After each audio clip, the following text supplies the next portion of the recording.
Organisational behaviour में हम बात कर रहे हैं theory X and theory Y की, कि कैसे थ्योरी एक्स और थ्योरी वाई हमें बताती है कि एक व्यक्ति किसी पर्टिकुलर ऑर्गेनाइजेशन में कैसे व्यवहार करता है।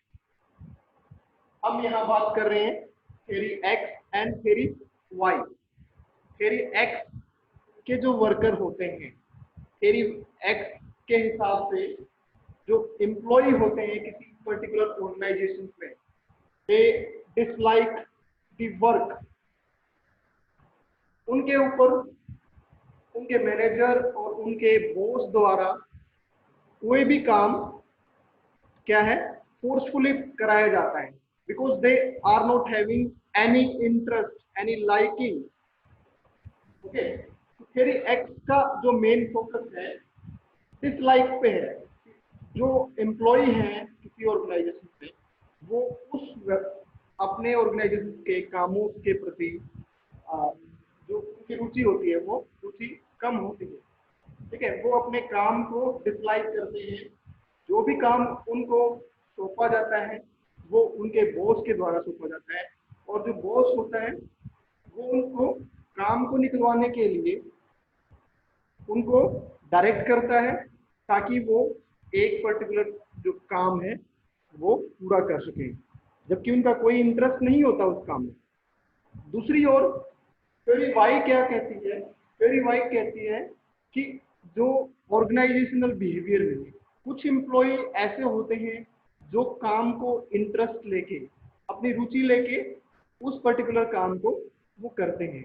थ्योरी वाई का फोकस यहाँ पे लाइकिंग से है। अब इसको दूसरे शब्दों में हम कहें नेगेटिव एंड पॉजिटिव, यहाँ पे कहें क्रिएटिविटी। थ्योरी वाई जो है emphasize on creativity of the individuals. Person is very much creative about their work. He is having positive attitudes towards the work. Okay.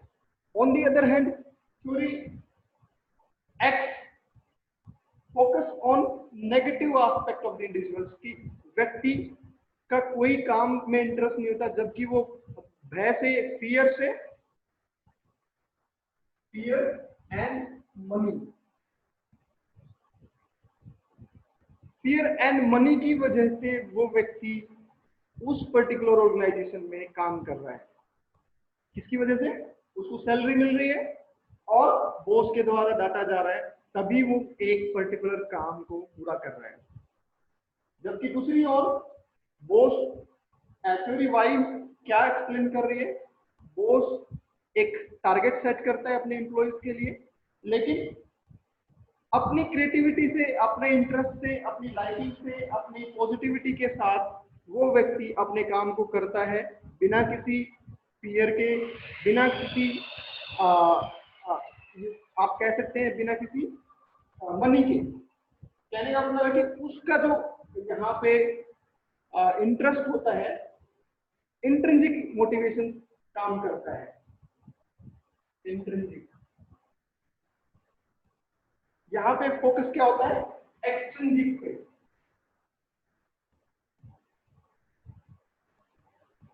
Extrinsic motivation आप सभी को पता है कि भाई व्यक्ति का जो व्यवहार होता है, that is motivated by external stimuli, money और प्रेज और समथिंग एल्स।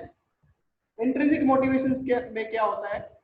व्यक्ति का जो व्यवहार है वो सेल्फ डायरेक्टेड होता है, अपने आप में ही व्यक्ति कंप्लीट होता है। उस व्यक्ति को का इंटरेस्ट होता है, उसका अपना एक रुचि होता है, जिसमें वो किसी भी ऑर्गेनाइजेशन में एक पर्टिकुलर व्यवहार को करता है।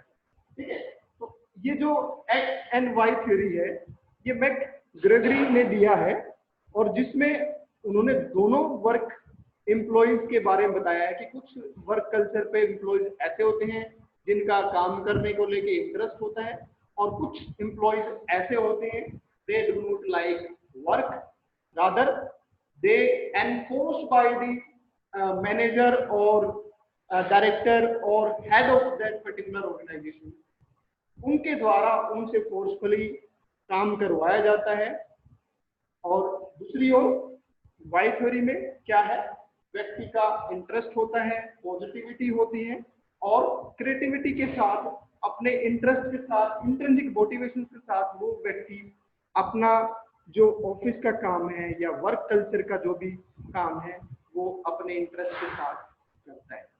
तो ये दोनों थ्योरी ऑर्गेनाइजेशनल बिहेवियर में बहुत ही महत्वपूर्ण है, बहुत ही इंटरेस्टिंग है। तो हमें जब भी ऑर्गेनाइजेशन साइकोलॉजी की बात कर रहे हैं, इंडस्ट्रियल साइकोलॉजी की बात कर रहे हैं, तो हमें एम्प्लॉयज के इंटरेस्ट के बारे में पता चलता है कि वो एम्प्लॉय अपने वर्क कल्चर में नेगेटिव इंटरेस्ट रख रहा है और पॉजिटिव रख रहा है।